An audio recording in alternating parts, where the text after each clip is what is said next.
Welcome to Mobile Electronic Diagnostic. We have a GMC Acadia 2010. It has a remote starter functionality in the remote, but we finish fixing the remote, but it looked like still the remote doesn't want to work. And the reason why, because the check engine light, look here now, I'm going to lock the door and push the remote. You see, the check engine light come on and go off, and the car doesn't want to start.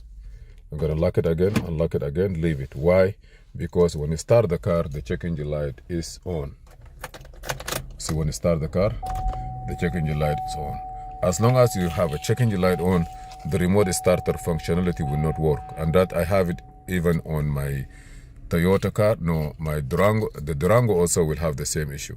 So let's go first, diagnose the car, delete all the codes, and see if the remote will work. Oh, my key fell there.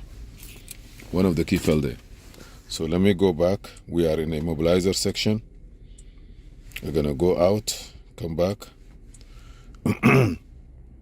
First, read the car information completely and delete all the codes. So I'm gonna go to diagnose first. And I go to the VIN, auto detect, accept the disclaimer, say okay. Now you have the car. Say yes, this is the car.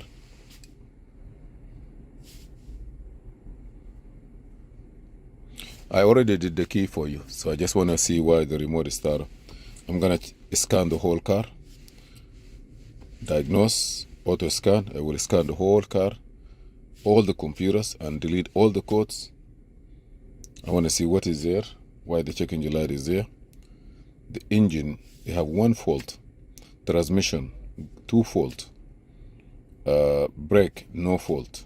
Airbag, 7 fault. What happened to the airbag light? Airbag, I'm not supposed to get any code, but I have 7 fault in the airbag. That's weird. Park assist, good. Radio, good. Digital radio, good. No fault. We are rear air condition, no fault. Vehicle communication, no fault. Personal audio link, no fault. So let's finish the scanning, then we see. Okay, now I'm gonna do a quick report. That is not here.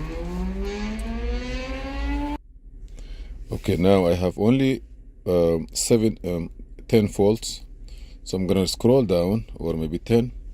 You say evaporator emission, evap system leak. Maybe the gas tank cover. You need to check it out. Hello? Me? Yeah, the gas tank maybe is not tighted. Okay, and also, not now, you can leave it next time. And also transmission fluid pressure. Also, you have a code on the transmission system. This is what I'm seeing on my x-ray. Transmission fluid pressure, 5, switch 5, circuit low.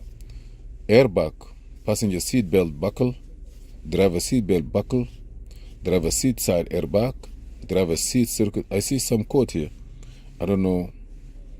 Is it a history or what? I'm not sure. But low tire pressure, unprogrammed transponder keys. That's when I did the key now. I'm gonna turn the key off, engine off, ignition on. I will delete all the key. I will delete all the codes and see what's gonna happen, and see if our remote will work. So I delete this one here. I delete all the remote lock transceiver, theft deterrent. All code is delete. Only the remote. Okay. Do I have any code? Any code? No. Everything clean now. Only door lock. Trouble code. Read.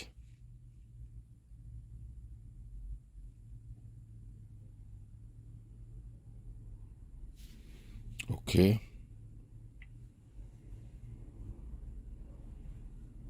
I have some code here. 7 75, 65, 60. I don't have any reason for that, but now let's go back. I'm gonna turn the key off and then lock the door. I'm gonna use the new remote or any one. Lock the door and push it one time. See, check engine light come on. Yes, the car is start. Perfect. Perfect. And now I push one time, turn off. I'm gonna put the key in the ignition, turn it off, everything look fine. So the problem with that, anytime you have a door, you have a check engine light on, it would disable the remote starter functions. Thank you for watching Mobile Electronic. Please subscribe, share and like, and see you in another video. This is Muhammad Harun Idris.